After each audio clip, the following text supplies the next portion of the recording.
thank you everybody for joining our Hill Venture Lab podcast. Here with me is Mr. Nikko Lim from Department of Health of the Philippines, from the Pharma division. Nico, how are you? Yeah, good morning, everyone. I'm doing good. Thank you for asking, Dr. Jaemin. And yeah, I'm looking forward for this discussion. No? But I would like to, I think, clarify, Doc, now that I am here as a pharmacist now working in the arena of public health. So I have to disclaim that I have current affiliation with the Department of Health Pharmaceutical Division and also with the De La Salle HSI. I'm also working with the academy. So that's me essentially. Well, previously I've also worked in the academy, but I'm doing it for part time. Right. Okay. So maybe you can start. So maybe would you mind telling me more about like your background, how you started, how you decided to go into pharmacy, and then I guess after that how you went into the DOH and you're also very active with other pharmacy associations, right? Yeah. Right. Well, at first, it was really my childhood dream to become a medical doctor. If we're trying to look at our my biography now, but um, so I had to take a pre-medical degree that is pharmacy. Actually, pharmacy was not really my. I was not informed actually that the pharmacy degree actually exists now. It was actually recommended to me by um by a um by a family member, and then there I entered into pharmacy without even knowing what that means. Yeah, just for the purpose of having a pre-medical degree. But after having the after getting that degree, in 2019, so that was quite a long time ago already. So I entered into the academe. No, I was actually asked by one of our by my dean, my former dean, the former dean of the School of Pharmacy at Central Scholar University to teach. So that's why I entered into the academe first, and then I took up my master's in public health, no, at the UP College of Public Health, and Oh, then it actually opened my perspectives, right? So there I severed my uh, my academe connection and decided to enter into public health. So that's why I entered into the Department of Health Pharmaceutical Division. Now, because I think this office has is perfect for me because I have the I think perfect amalgamation of pharmacy and public health background, and that's what we're doing now in the office. So a mix of pharmacy and public health. So yeah. so so you studied the pharmacy, and then you did a Master of Public Health, and then went into the DOH, right? Yes, and What is I totally how is forgot.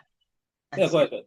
Yeah. Yeah, I totally forgot now that I mentioned that it was my childhood dream to become a medical doctor, but Oh, things changed along the way. Perspectives opened several opportunities.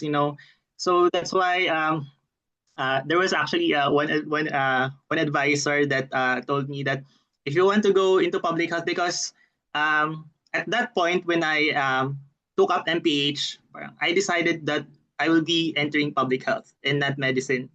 hmm. Yeah, and my former advisor actually told me that if you want to go public health, you do not need to become a doctor. Okay, Sure, that's so true. Yeah. as long as you can contribute to the field, okay, it would be essential. Not necessarily a doctor, in your own way, something like Yeah. that. Yeah. So, So that's it's why like that. I had, Yeah. So, I yeah, mean, I mean, of course, when you do medicine, right, you look at it in a certain angle, right? And of course, medicine also has its own different, whether you do surgery or medicine is different, right? So I think at the end of the day, it depends on what kind of experience you can bring, and also what kind of yeah, leadership. And leadership, I think I told you before at the event that we did before, but sometimes you don't know that you're a leader until you actually get involved and have an angle and have some kind of a mission, right? So I think it's good that you took this path because I also understand that for pharmacy students, right, they're not normally thinking about going into public health, right? A lot of them going into practice or other things, right? So how does it work? Yeah. Yeah, I agree, Doc. Now that um, few people actually from the pharmacy background enter public health. So usually they go into the community hospital, the manufacturing or the industry practice. No, and actually, if you take a look at the numbers, no, of pharmacists working in public health, it's quite few, really. No, but I don't have the actual number, but I'm speaking based on my interactions, no, Hmm. and both national and local. So yeah, it's a path that is less likely uh you know taken into. So I mean the kind of things that pharmacists will see versus let's say other healthcare professions. I mean, obviously you're going to be more like have a lot deeper understanding of the drug, the pharmaceutical, I guess, supply chain, right? And also like challenges that you see. Like I think this country is a very scattered country, right? With a lot of areas of healthcare unmet needs. The doctor to the patient ratio or the nursing to the patient ratio, it's a very low number compared to some other countries. And Because of that, the role of a pharmacist will be even greater. Like for instance, when you go to Vietnam, right? Okay, Vietnam, everybody just goes to pharmacists and just, you know. So depending on different places you go, there's a different practice. And being a pharmacist, you kind of have your own contribution that other healthcare professionals cannot even think of, right? So that's kind of the value, I think. What do you guys? So what do you see? I think I asked you about the kind of a career, right? What kind of careers you look into, but also what kind of topics do you see as a pharmacist? Okay, before going into DOH or pharma division, but like at the pharmacist level, right? What kind of public health, what kind of societal challenges do you see that should be addressed? Yeah, so maybe start from the student, like what kind of things, career options, and go into what kind of challenges would the pharmacist see that other professions will not have an understanding. No, okay, thank you for the question. Well, pharmacists are actually some might call it as drug experts. They are really drug experts. So if you talk about medicine, pharmacists could actually tell something or about the drug. No? So Mm, that's what we're trained of. Well, from my previous curriculum, my previous undergraduate degree, that's what we've been taught of. So how how a particular pharmaceutical product or medicine is being manufactured, and then how should you provide um, dispensing. Actually, the supply chain is not really thought of at school. No, so from the manufacturer only, and then up until the dispensing and use of the patient. So how to counsel a particular patient based on this particular medicine. No, and then what else? Yeah, all the chemistry. We're one of the degrees now that have a lot of chemistry subjects. So the molecular characteristics of a particular product or medicine. Also, quality assurance, quality control, yeah. and heavy on pharmacology. So more of the clinical side and the manufacturing side. But so that's why I think that's why a lot of the pharmacy graduate entered into these fields now. So in terms of use, so community pharmacy, hospital pharmacy, and then the manufacturing pharmacy. So yeah, that's why I think one of the key improvements would be well under the curriculum would be providing some topics about supply chain, the procurement side, because what that's one of the core tasks as a public health pharmacist, no? That is missing from the uh, curriculum side. Mm. What is a manufacturing pharmacy?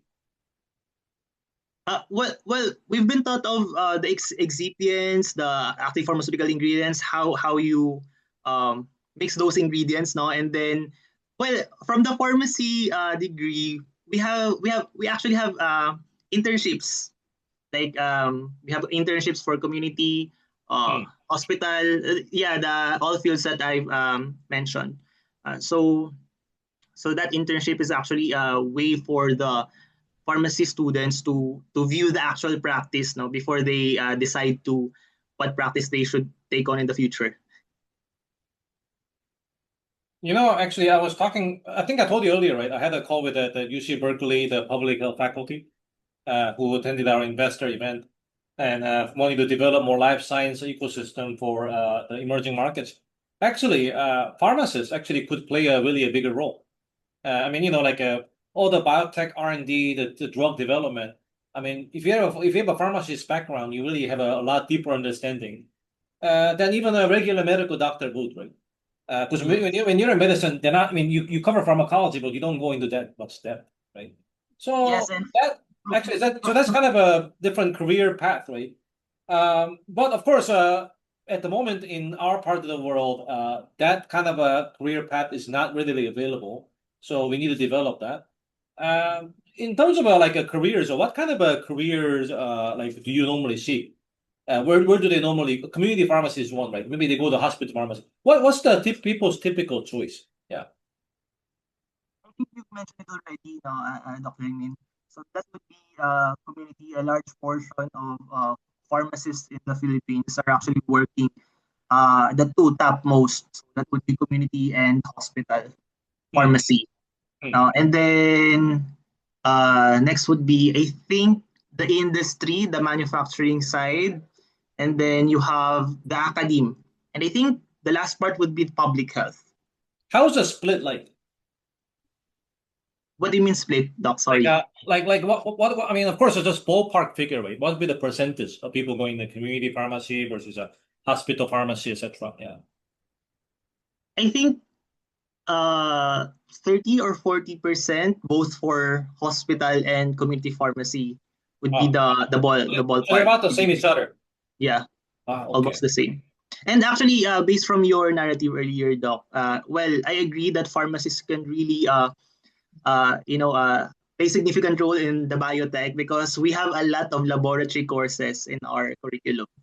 Yes. Yeah, yes. from quality assurance, quality control, the plan, the pharmacognosy. Yeah, so many to mention actually. Yeah. So I mean, that's something that we want to bring more, and definitely working with a community of pharmacists could really, I think, boost.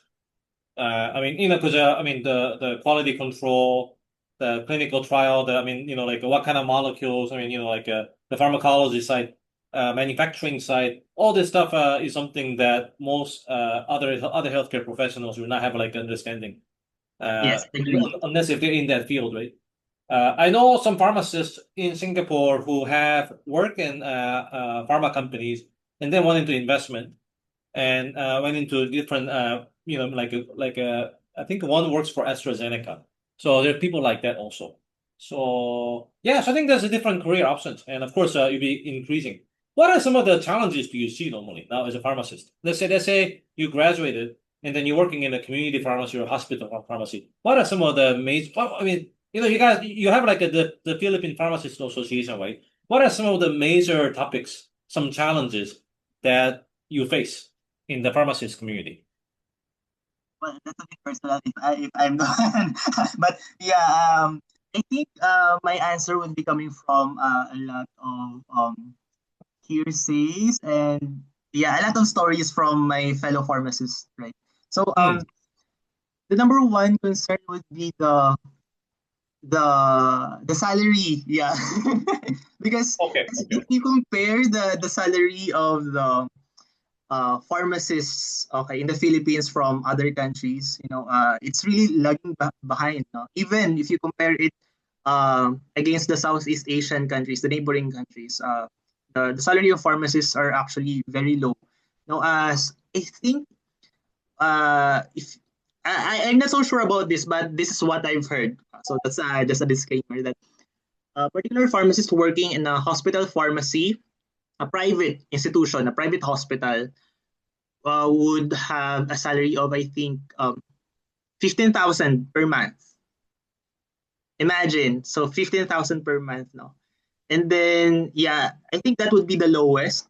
And then the second one would be if you're working at the community pharmacy, the figure would be around 20K, around that figure, 20,000 per month. So it's quite a low salary for a particular professional that has, this sort of expertise, the skills, no, that is really necessary for the particular establishment to run because, uh, pharmacist is really a requirement for you to open such pharmaceutical establishments.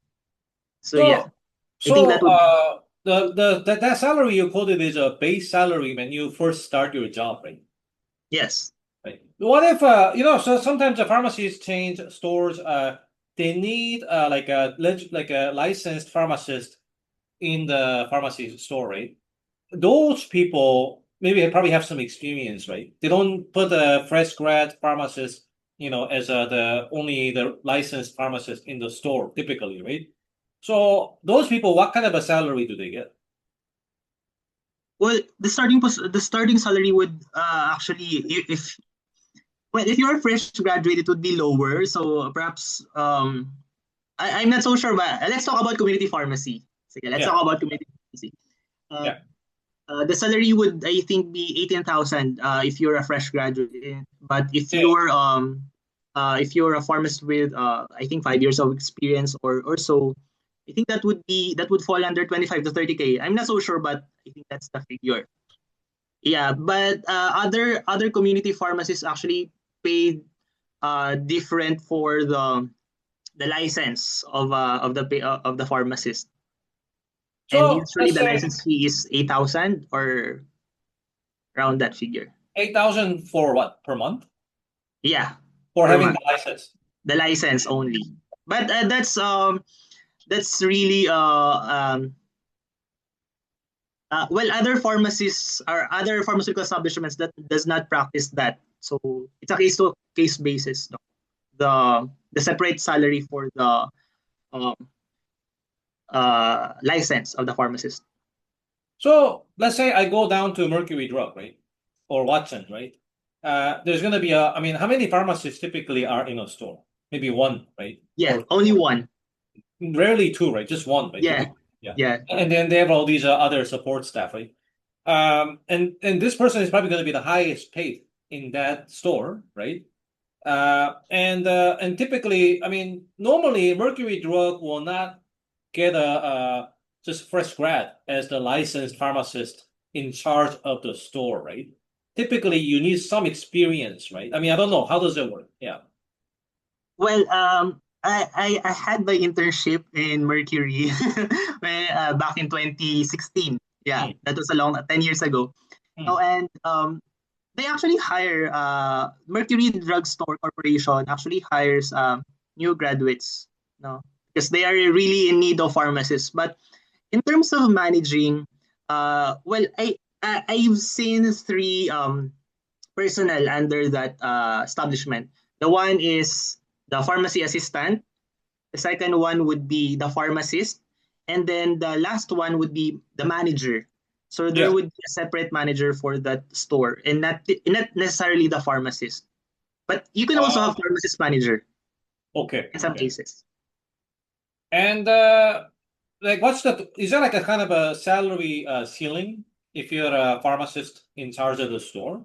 Like, let's say I have a worked in pharmacy store as a licensed pharmacist for, let's say, 10 years. How can my salary, let's say, okay, let's say I'm in my 40s, right? Let's say I worked in pharmacy store my whole life. Is there going to be some kind of salary ceiling? Then what kind of career options would I have? Let's say me in the early 40s, let's say. Yeah. Yeah. Frankly, though, we don't have that standardization in terms of providing salary, Hmm. but it would be uh, because private have different numbers, right? And it's up to you how would you negotiate based on your education and your experience. Hmm. So if you're 40 years old, I think you could negotiate or leverage for higher salary, perhaps. Hmm. 50K or so or more. Okay.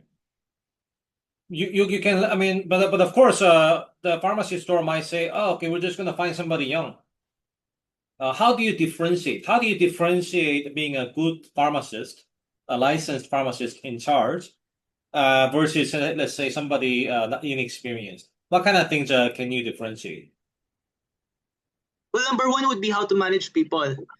If you have some experience, no, you know how to really deal with the staff and also the customers, because we're dealing with the first interaction of patient is usually the community pharmacist. So yeah, you have to deal with them also. So if you have that sort of skills on how to manage also the logistics, apart from managing people, the logistics and also the financials of that particular community establishment. So I think you could negotiate for for a higher salary. I guess those pharmacists will take a more management role, Yes. and then they could become more like a manager than a pure pharmacist. Yeah. And some stores may just have a manager, and they'll maybe rotate in and out the pharmacist depending on the what they need. What kind of a day-to-day work do they normally require? Which one, the pharmacist or the pharmacy manager? Yeah, I mean for pharmacists, community pharmacists. I mean, of course, talking to patients, dealing Yes. with statistics. What kind of specific issues do you deal with?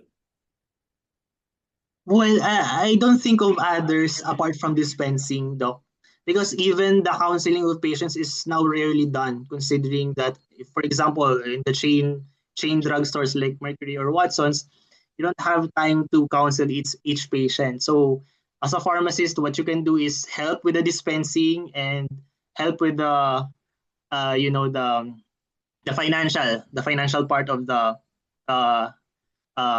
of that store. And actually, just to share a story, I've actually received a lot of banter from, because we have a particular Facebook group in the uh, as pharmacists, no, and one particular pharmacist actually mentioned her experience from this one of the chain pharmacists, now that the pharmacist is the one who also uh, receives the inventory, checks the inventory, serves as cashier, counsels the patient, dispenses the drug, and manages the whole store. So Wow. essentially, it's a one-man team for a community pharmacy. So Wow. that's one of the challenges. Really, you're overworked, but underpaid. I mean, so this would be more in the, like like more like in the community, the remote, or more like outside of this. Not your typical Watson or Mercury, be like a 3, 4, 5, 6 people at once. Yeah. Okay. Yeah. Okay. Yeah. So that's I mean, so I mean that's I think the more for community. How about the hospital pharmacists? What kind of things do they deal with? Usually, hospital pharmacists are almost the same with community pharmacists. The difference is that you don't usually interact with patients anymore. You interact with nurses, the medical doctors. No? Is that better or worse? Could be better or could be worse.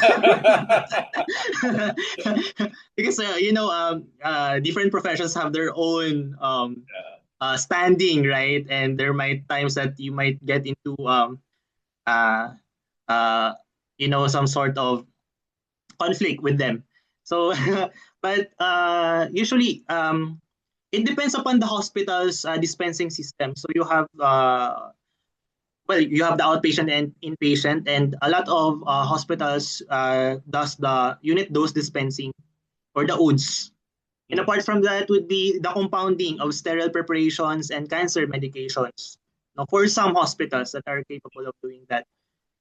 And yeah, I think there are more specialized in terms of compounding and dispensing. And Compounding. hospital pharmacies, well, apart from the difference in terms of prices, because usually the prices of medicines under the hospital, that's also one of my experience now. The prices of medicines usually in private, okay, emphasis applied in private hospitals, are 2 to 3 times, okay, than the community price. Prices of a water 2 to 3 times, sorry. For a pharmaceutical product or a medicine, so Yeah, 2 yeah. times or 3 times higher than the Okay. usual price.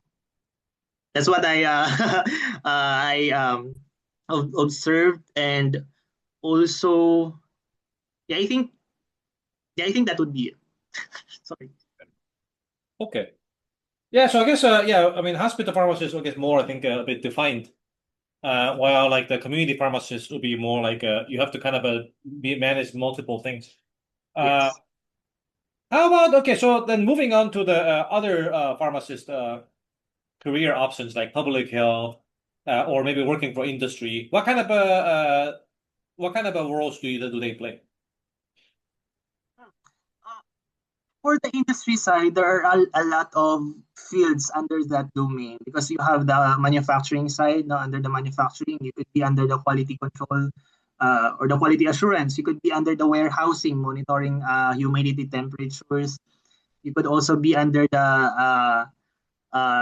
drug discovery and development, so under research.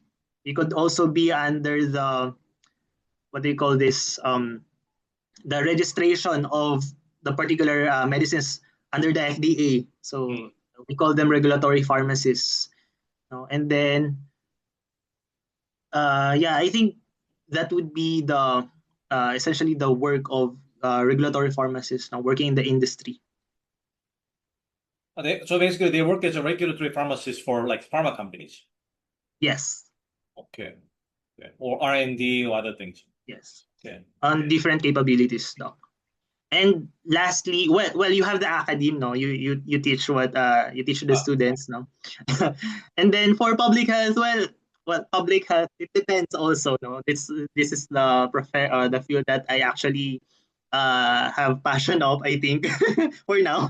Um, for public health, you have the work depends on the institution that you belong to. So, for example, under the Department of Health, as central office, you know, we deal with a lot of policies, policy development, policy monitoring, and monitoring and evaluation, stakeholder engagement, research. So, but essentially, it's more of policies because we are the standard setters. You know, we set the direction. So that's from the central office level. But under the Centers for Health Development, the CHDs, or the regional office of the Department of Health, they usually do the on-site field monitoring. They monitor the drug prices, the rational use of this particular establishment, something like that. And they also do advocacy on rational use of medicines. And if you're from the FDA, of course, more of registration of pharmaceutical products. What kind of yeah, regulatory side, there are many different roles also, right? But on the public health side, let's say if you're in a public health pharmacist, then what are some of the things that you typically focus on? What do you normally talk about in the public health for the pharmacy? Yeah. Okay, are we talking about the national doc or the local part? Both. Sorry. Yeah. Both. Okay, for the national, we take a look at the systematic level. So, like for example, the existing Middle East conflict, right? So we we forge ways on how to mitigate the consequences of the conflict, such as the rising prices. So um, how do we should we implement price freeze? Should we implement price regulation? Something like that. So it's more of the whole of society approach. It's more of a larger scale, no? Or national scope, I mean. So that's what we normally do. And for the um, local, because we have the public health pharmacists, we call them public health pharmacists. No? They're working under the Centers for Health Development, and they're the ones who usually implement the ones we craft, the policies that we craft. So they are usually the leg worker per se, but they really play crucial role in our work also. You mentioned about the drug pricing control, right? Yeah. This is a pharmacist will play probably a lot more than other healthcare professions, right? What kind of things are you looking at, and how do you implement, how do you propose control, and how often does it work successfully? Well, okay. So, Doc, I'm not really under the pricing team under our office now, but this Okay, is it's what okay. Yeah. I. So pricing is not really my thing of work, but this is what I know. Hmm, Well, usually if there's a healthy competition hmm, in the market, there's no need to regulate actually. So it's the primary if the competition is take it as competition as the primary instrument for uh, uh, that if the if a particular market is healthy, but if there's a kind of imbalance that you are looking into, then you have to implement price regulations. So under price regulation, we have the maximum retail price, the price freeze during emergencies. We have hmm. the we have this mechanism on IP flexibility. We also have the what else? The price negotiation part. Hmm, Yeah, I think that those are some of the mechanisms that we do hmm, as hmm. part of the price regulation. Um, But I think. also, Doc, just for your information, the Department of Health actually monitors the drug prices among establishments. So community, uh, hospital, or even the manufacturing side, we monitor the prices of those establishments, and we publish those under the Drug Price Watch.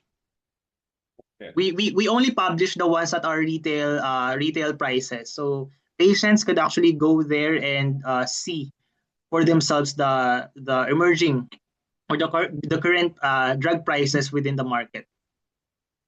So we have that mechanism, price transparency.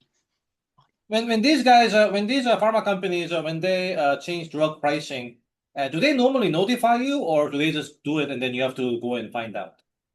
We have a scheduled reporting of prices.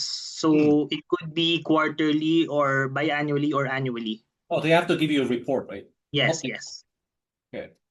Um, have you seen what are some good ways the pharma companies can let's say increase or decrease the price? And what are some good practice? And what are some bad examples? You don't have to name them, but just kind of I want to just understand. Um, I'm not really sure of this, Doc, now because again, I'm not really from the pricing team, but Yeah. uh, but we have this mechanism under the GMAP. Yeah, I would just I have to bring this up. The government mediated access price program. No, Hmm. this was under the administration of President Arroyo, wherein the manufacturing establishments actually voluntarily lowered their prices no in support of the Universally Accessible, Cheaper, and Quality Medicines Act, or the RA 9502 of the Philippines. No, and then what? So they voluntarily reduce their price, but when they uh you know uh, when they uh when they have to increase their prices due to the existing market viability for research and development, that's usually the reason, no? So they usually notify us, our Hmm. office, no, that okay, we'll be adding 2 or 3 pesos for this particular product. Hmm. Yeah. So And you look usually at there's communication. okay. And you look at, I guess, what kind of a cost that goes into it for them to justify increasing price. Yeah, they don't usually disclose the particulars, but they Oh, they give don't. some general information of why they do it. So let's say if I compare the drug price in, let's say, Thailand versus Philippines or Korea, right? And let's say if prices are higher here, then how do they justify that? Well, it could be based on the existing geographical location. Philippines is an archipelagic country, so they have to, I think, more of the supply chain.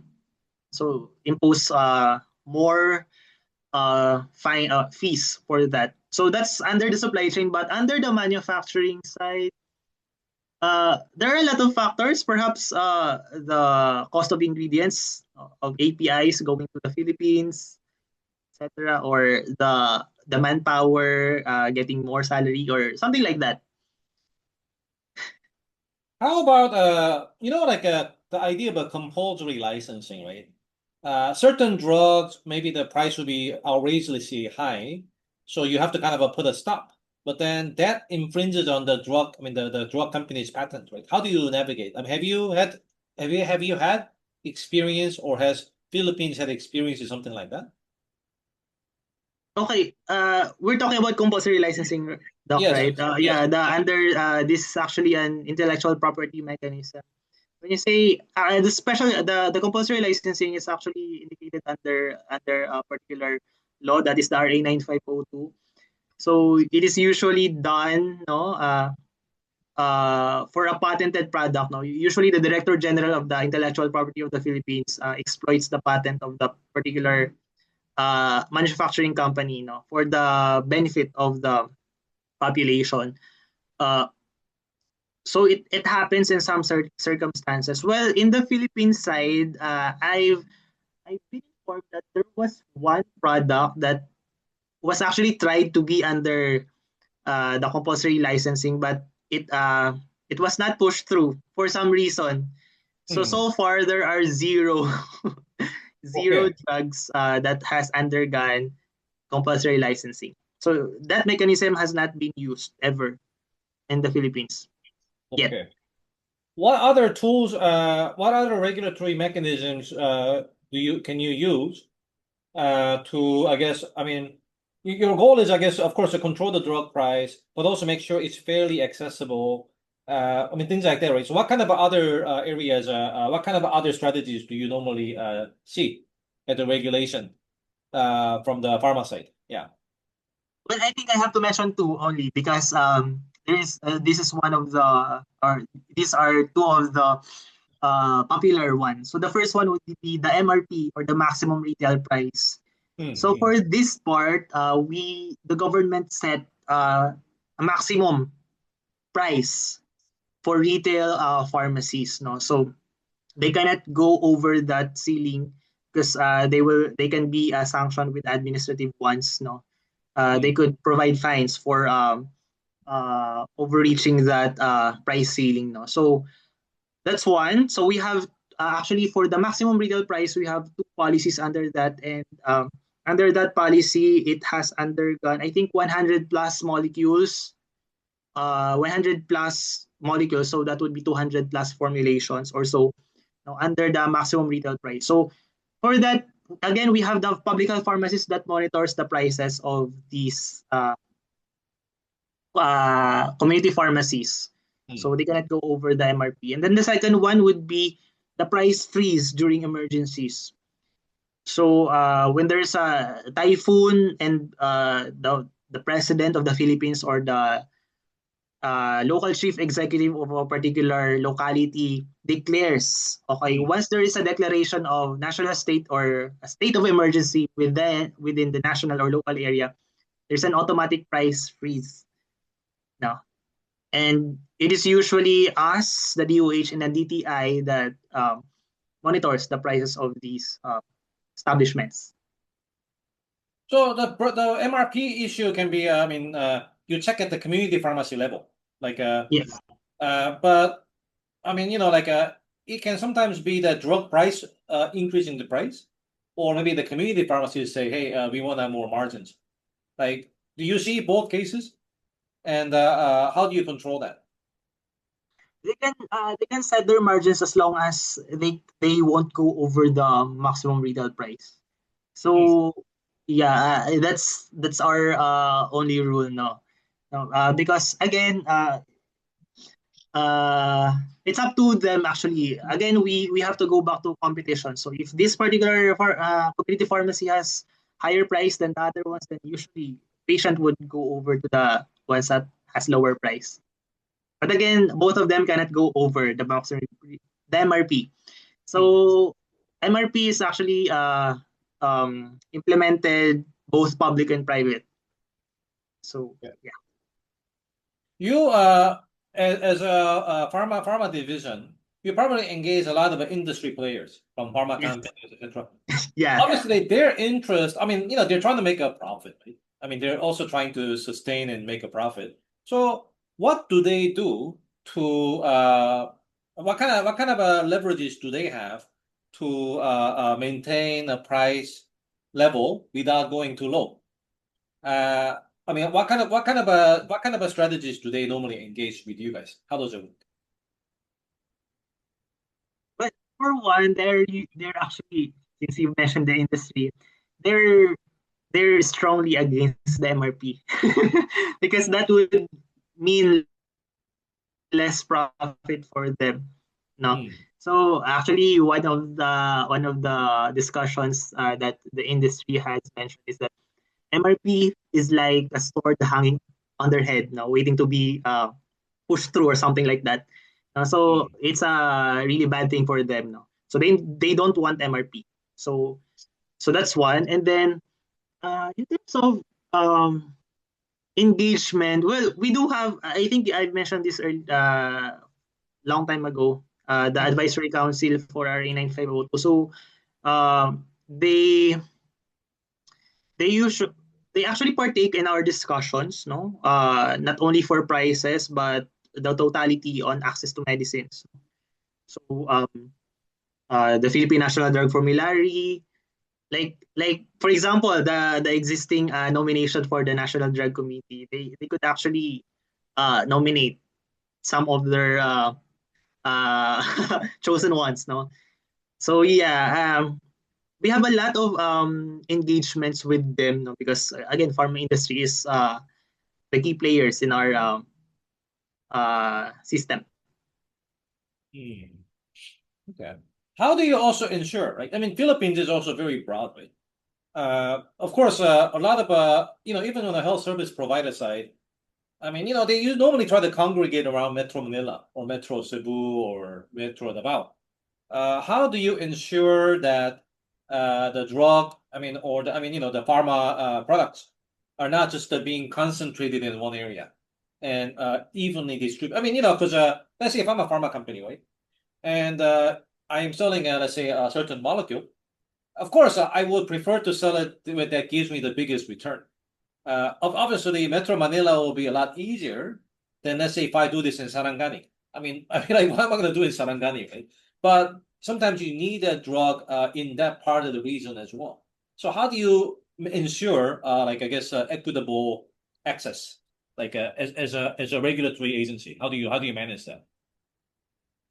Well, well, of course, we want that equitable access, no, and it's very evident that there's really clustering in certain metros, but we endeavor that in every locality and every LGU there should be a pharmacy. No, at least if there's non-existing private pharmacy, there should be a public pharmacy. So such as in RHU, Rural Health Unit. So that's why we endeavor that those pharmacies be also PhilHealth accredited, so they can offer uh, PhilHealth benefit packages also. Hmm. So, and we augment as much as possible. We augment these pharmacies to have certain pharmacists, no, through our deployment program, the public health pharmacist program. So that's one. So from the industry side, so if you're gonna supply in Sarangani, that would entail more costs, right? But I think one thing that they could do is actually pool procurement because in local government, no, they have usually low demand, no. So you're gonna transport low amount of low volume of pharmaceuticals to a long distance community. So that would mean more cost. So one way that we actually uh, endeavor or advocate for them is do pool procurement. So you gather all the necessity, the products under that particular province or that locality, and then yeah, you can leverage for more volume but less. Okay. You kind of pull Does Philippines have a what do you call that? Group purchasing organization, GPO, at the moment? No, right? What do you mean by that, Doc? What's the purpose of GPO? Sorry. I have to check again, but basically, like, instead of like, let's say if I'm a like a buyer, right, of the drug, right, instead of a me individual, let's say I'm a hospital, or let's say instead of like me individually engaging the vendor, maybe I form a group, or maybe okay, maybe even like the let's say I'm a Sarangani health system, and my bargaining power with a big pharma company is low. But let's say if I put a group together, let's say with people from Zamboanga and all these people surrounding province, and go to the big pharma companies and say, hey, look, we will purchase this much volume, but in return we want this much discount. I mean, do they do this already? How does it work? Okay, so with the with the new government procurement act or the NGPA that has been passed, I think last year only, full procurement is one of the mechanisms being mentioned already, but the existing, I'm not so sure if it's really being practiced now, but from your question, the GPO, yes, actually the bids and awards committee can actually do that on their own. No, Hmm. so establishments can have their own pool procurement, okay, based from their bids and awards committee or their back. But from the national side, we also have this PPPI. I'm not so sure if you're familiar with it. Philippine Pharma Procurement Incorporated. No, the PPPI is a GOCC, a government-owned and controlled corporation that actually caters to both public and private uh, uh, pharmacies. No, so they actually have been doing pool procurement already. So they pull this demand and then they are the ones who contract the supplier for a much lesser price. So I think it has been practiced already. So this is for the public side, right? How about for private side? For private, I don't have any info of that, doc. But I think for big chains, pharmaceutical chains, they Yeah, do full procurement. But independent pharmacies, I doubt. that'll be something that I mean, the Pharmacists Association haven't they thought about forming a group like that? I mean, just so that it'll be easier for them. Like, let's say if I have a, let's say I'm a single pharmacy store owner, and let's say Inventa, right? Uh, and, obviously, I have a very low bargaining power, right? But if I work with the guys in the surrounding area, I mean, I could probably like maybe band together. I mean, of course, the logistic issues big, right? I mean, I cannot do it with somebody like super far, but somebody nearby I can kind of put together. Don't they do this already, kind of?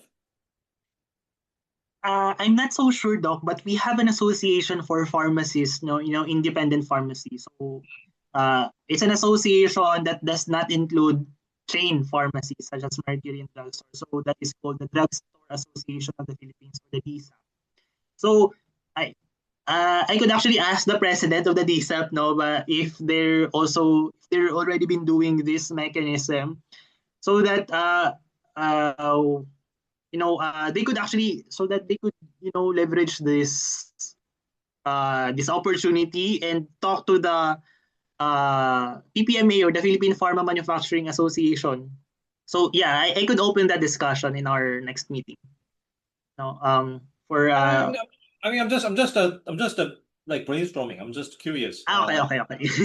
I mean, there'll be something. I have no business interest, right? I'm just curious. Like of course, I'm also thinking, okay, how can we, like a minimum. I mean, how can we maintain a lower price, more affordable price, right?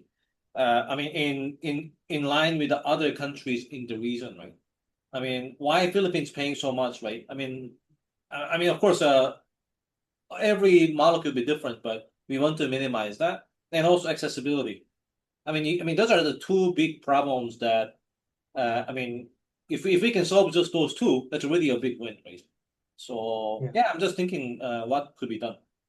You had some slides you wanted to share, right? Would you want to share with us? Okay. Yeah, sure. I guess we try to also touch into some other areas of this as well. Yeah. Yeah, actually, we've already tackled some of its parts already. So just to quickly share, we have this. I'm not so sure if you're familiar with this, but we have this Philippine Medicines Policy, or the PMP 2022 to 2030. Essentially, the PMP is a roadmap. It's an aspiration. It's a dream of this framework, no? And that vision is actually sustainable access to quality, affordable, essential medicines and reduce out of pocket, because out of pocket expenditure in the Philippines is high. I think based from the Philippine Statistics Authority, based on its 2024 data and was published in 2025, so just last year, out of pocket expenditure is around 42.7%. So in every 100 peso for a 100 peso pharmaceutical product, 42 pesos would be coming from the bulsa or the pocket of the patient. No? So the Philippine Medicines Policy has 6 pillars, and actually, again, it's a guiding framework for the entire pharmaceutical sector. So it includes not only the government, it also includes the other government agencies, the private sector, the academe, the CSOs, etc. So again, it has 6 pillars. The A for assurance of safety, efficacy, and quality. So this is more of the FDA side. Okay, this is more of the FDA side. You also have the collaboration and availability and affordability. Well, under these pillars, it has several milestones and key reform areas that we can take a look into. If you want to explore this document, it is published in our website, no? So usually it's more of the academe in here, because we want to make the medicines more affordable and available. Also, the rational use. Okay, we do not want to overlook the rational use part. The networking, partnerships, and governance. The financing, that is more of field health. And also the health systems, strengthening health systems. That would also involve now the human resources for health. So again, this is the entire pharmaceutical sector. So essentially it's a guiding framework for us. Where do we want to go at this time? So by 2030, this is the goal. And then we have this Medicines Access Pathway. This one is a study commissioned by the Asian Development Bank. It actually states or lays down the legal and policy framework for the Medicines Access Pathway. Essentially, the Medicines Access Pathway is, from the name itself, a structured, process designed to really accelerate patient access, through innovative approaches or mechanisms such as the HTA, the reimbursement. So essentially, it covers the entire life cycle of a particular pharmaceutical product, starting with research and development, so the clinical trials. Then you have to go into the manufacturing side, the market registration under the FDA, the purchasing, purchasing that would include selection, pricing, payment, reimbursement under field health, the procurement. So usually it could cover public and private procurement, but from the procurement side, of course, of the government, it's more complex already. Then you have supply chain logistics, the prescribing, the dispensing, and then the use of the particular pharmaceutical product. So again, this is just a pathway, So this is based from a study, and we want to have an overall governance for that. That would take a look into how it is being implemented. So this is just few slides now. It's just showing the framework, the existing framework that we're currently using. Where do you spend most of you're in the pharma division, right? So where do you spend more effort in this spectrum? More of the selection pricing under this domain, the purchasing. Okay. Selection, because this would cover the Philippine National Drug Formulary, the National Drug Committee, or the HDA part, and then the pricing of the commodities. The procurement is being practiced by a different office, the supply chain, other office also. Prescribing is more of the health professionals already. Dispensing is the pharmacists, and use would be. On this part, we also have, part on this, in our advocacy, the antimicrobial resistance, the generics use, the rational use, using the practice guidelines, the CPGs. So I think, yeah. Yeah, I mean, there's so many things that can be done at each step. Yes, and there are so many challenges and opportunities for this. And if you want to take a look at those challenges and opportunities, you can visit this study. It has been published under the ADB website. Where do you see opportunities for improvement? I mean, there's so many here, but like, Yeah. what are some of the key ones? Let's say you only have 3 things you can improve from here for next 5 years. Then Okay. where, in your opinion, where do you think the effort should be gone to?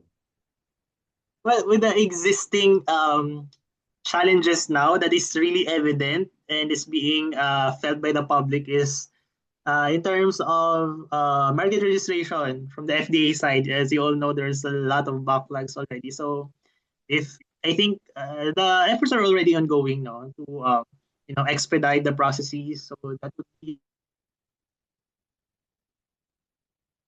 the next one would be the inclusion of medicines under the Philippine National Drug Formulary. So again, with the existing National Drug Committee to assist the HTA to be better for more access.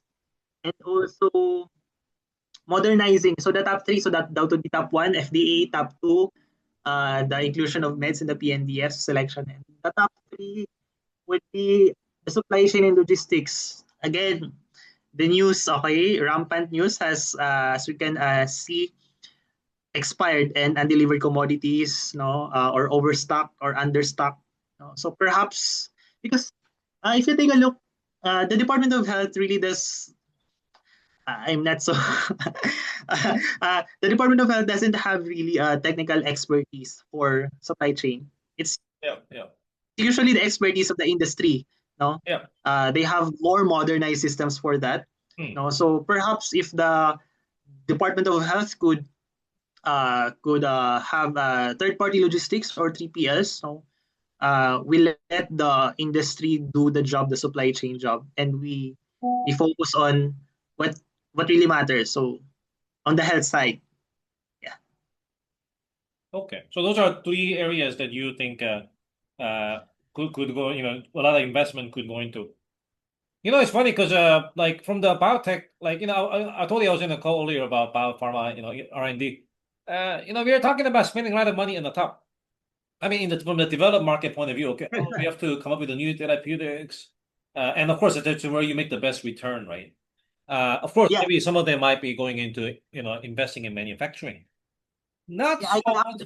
Yeah. Include top 4 under research and development, because there is a diminishing number of clinical trials in the country, and one of our goals is really for the Philippines to be a regional excellence of clinical trials in the region.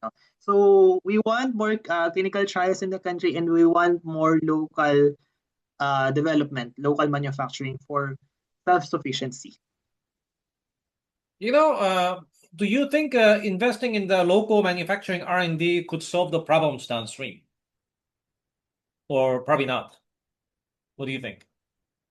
It could solve some of the problems, but it would not be a one-time solution or all-in-one solution. No, it's just one, because if we take a look back at the Philippine Medicines Policy, the strengthening of the local production would be under this domain, the C. Okay, but it would not solve the entire problem, the reduced out-of-pocket or sustainable access, but it could help. Yeah. Can we go back to that slide again? Sure. I mean, so let's say if we're gonna improve on the registration, purchasing, the selection, all that stuff, and supply chain, right? That's a different kind of investment thesis than the investing in R&D or manufacturing, right? Maybe somebody can invest into the software. I mean, that's the easiest, right? I mean, people think about software, to maybe digitize this. I mean, that's a very easy. Some other mechanism will be like, okay, so how maybe we can put some financial incentive.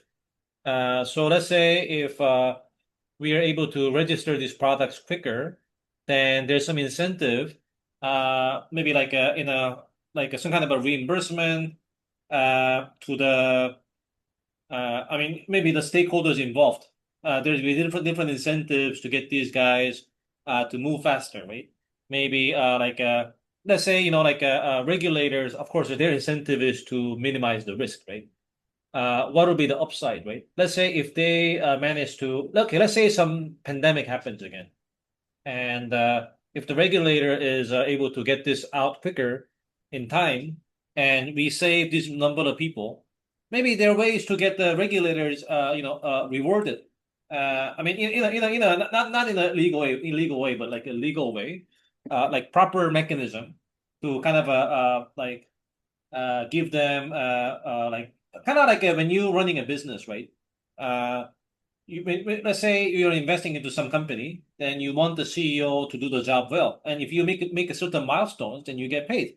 Okay, so good job for doing this. If you can make this target, then we'll give you this, right? So something like that, right? Or maybe maybe some of these data, let's say you can monetize some of these data with other industry. I mean, I think that's already probably kind of being done. Monetize the data for better improvement, right? Of course, supply chain side is a different game, right? So investing into technology is going into that, right? So that'll be some kind of I mean, so I guess you have to have an investment thesis. I guess you have to really look at each layer. What's the incentive for everybody? If the okay, let's just go back to the regulator. I mean, people talk about the delays, right? But if the regulator incentive is to, I mean, to minimize the risk, number one, and also regulators, I mean, maybe or academics. A lot of people in there are academic, academics, right? So then their incentive is okay. We want to do study, but then how many studies can you do until you get the product out, right? So you have to kind of balance this, right? So that'll be interesting to find out. I mean, I think each of these layers have to be examined and really like look at the incentive structure and how can we. I mean, of course, the everybody wants a good outcome, right? But good outcome, uh, but interpreted by each stakeholder is different, right? So we need to make sure how to get all these each stakeholders incentivized. I mean, okay, not everybody can have everything, right? You cannot have industry have their way, right? Obviously, that's going to be a disaster. But on the other spectrum, if you have regulators have their way, that's also a disaster in a different form, right? So how can we kind of make sure that each people's incentive is aligned for the best outcome? So that'd be quite interesting to look at. Yeah. Yeah, agreed, Doc. The one that you mentioned about digitalization is actually one of the strong recommendations under this medicines access pathway. So Hmm. such as the e-health, telemedicine, the medication ordering system, the logistics, actually, the market intelligence, forecasting, and e-records, the electronic health records. I mean, the prescription system. So there's actually a lot not to digitalize, and for the incentivization, I think we really have to sit on the table regarding that incentivization. No? I think the regulators are open to that word. I think. I mean, the regulators, their job is to regulate, right? Yeah. Because they get paid to regulate. I mean, that's their job, right? But of course, if I mean, there's got to be some balance, right? Same thing with the industry. Their job is to sell. That's how they make money. But of course, if you let any of these guys have their way, then it's gonna be a disaster, right? So there's got to be some balance, and each party should see the benefits and the risks that whatever that they're trying to promote will bring, not just to them, but to their community, right? So that I think stakeholder, the incentive mapping, and just kind of coming to consensus is, I mean, this would be a continuous challenge, right? But maybe there's a better business mechanism to, or financing mechanism, or reward mechanism to get these guys aligned. Let's say if I'm an industry, of course I make money by selling. But if I'm able to also ensure that drug is affordable and accessible, then there's got to be some reward for doing that work. Then that way, industry is not going to be all just profit seeking, right? They're going to think, okay, so I should think of this as a more like a holistic picture, not just me selling some drug, right? Like how they're doing now, right? You go to the regulator side. Of course, you want to minimize. You want to make sure you get accessible, affordable, medicine, and you want to minimize risk, right? And of course, these guys, they also, that's their job. But what if there's got to be some incentive for bringing some new therapies earlier, because at the end of the day, patients do need it, right? So how can we make sure that these guys meet their requirement for minimizing risk and regulating, but at the same time, if you can implement this quicker, then there's some incentive for these guys. I mean, not under the table that's done. I mean, that's easy, right? But coming up with a proper structure to really make it a legitimate system, like maybe the regulators who regulate, but also able to facilitate faster pathway so that the patients can enjoy this quicker in the crisis, or maybe depending on the each geography needs, then they get rewarded properly over just regulating, because then obviously you do your job, but everybody else stalls, right? So it's like both stakeholders have to kind of find a way to. I think the architecture has to be, designed. I think, yeah. Yeah, I agree, Doc. No? So for the sake of innovation and the right balance, no? So we really want to have that so that we can install. We cannot regulate forever, and yeah, and I mean, Yeah. we just have to have the right mix. I mean, so yeah, I agree with what you say. What you said, I mean. Yeah. I mean, yeah. We can have a whole episode just on that topic, actually. Yeah. Hey, so I think we're really like over time. Maybe I want to ask. Let's say, you have a lot of okay. So how should we do this? Um, how can we, as a, I mean, n- I mean, there's pharmacist community, right? And of course, there's people, who are not pharmacists. How can we better engage pharmacists? What are the things that we should be aware to engage pharmacists better for the maximum benefit for everybody? And then maybe, okay, the last question, I think, the real last question, since we have some young people watching, you also give some advice on that one. Yeah. Okay. Well, I think in terms of engagement, we really have an existing one. The BPHA National Convention, or events events that they are actually organizing. No? So it's actually a good uh, platform already for knowledge exchange. No? So based from the current National Convention, it is being held for 4 days or so. So we could talk a lot about different things on that 4 days. No, but and similar events organized by PPHA, but a lot of people would actually won't be able to attend to that because of fees, registration fees. So if we could have a town hall that is open to everybody, talk a lot of things. No, it should have a direction, and it should have resolution. Uh, because if we talk all day, there's nothing gonna happen. So there should be clear actions afterwards. No, after that town hall. So because pharmacists are really dynamic workforce. No, so you have to be informed of uh, the existing trends in the profession. So that could serve as a good engagement strategy.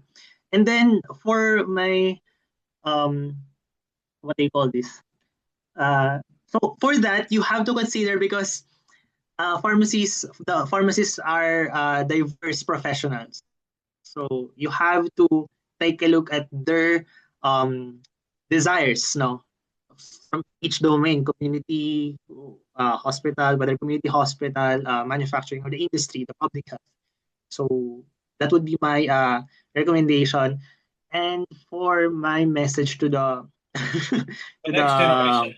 Yeah. next generation of pharmacists, yes, Yeah. no, Yes. Yes. well, Yes. okay, I don't want to discourage them, but uh what should I say? Okay, here we go. Pharmacist is the pharmacy profession is a promising profession. No, just like any medical degree. So if you have doctor of medicine or a registered nurse or a pharmacist, no, you could go anywhere. There's a lot of opportunities for pharmacists, no, in the Philippines. No? We could be not that well recognized, no, because we are considered tenderas or tenderos in community pharmacy, but you're more than that, no, and we can do a lot of things, no, and there's we have this set of competencies, dynamic skills that we could offer to the world, and that could actually uh, uh, assist your the fellow Filipinos, no, or even the population abroad, no. So yes, go continue your pathway for having that profession, and you will be rewarded. Yeah. Thank you. Okay. Yeah, I mean, yeah, so I think kind of like what I've done last time with the next generation healthcare young leaders. It'd be interesting to do something like that. I mean, I know there's a Young Pharmacists Association already. I know that. But it'd be interesting to engage and kind of like here. I mean, because the Young Pharmacists Association typically attended by the young, and maybe some leaders in the pharmacist community. Why not get some of the other guys, people outside of the pharmacist community to come in here? I mean, people with a diverse background, right? Whether in healthcare or medical doctors or investment or industry, it'd be also quite interesting. Okay, so let's look into the next time. So again, thank you very much, for I guess joining our podcast. It's really been insightful. I think this is something that even a lot of veteran healthcare professionals may not understand. I mean, every specialty is different, right? And I can see that the pharmacist can play a lot of roles actually, in that that spectrum, right? So. Yeah, okay. So thank you very much. And of course, I want to also thank our podcast audience for joining our episode today. So thank you. For having me, Dr. Jaemin, and thank you for this opportunity. Hope you learned something from our discussions. Hey, Thank thank you. you, everyone. Yeah, bye-bye. So thank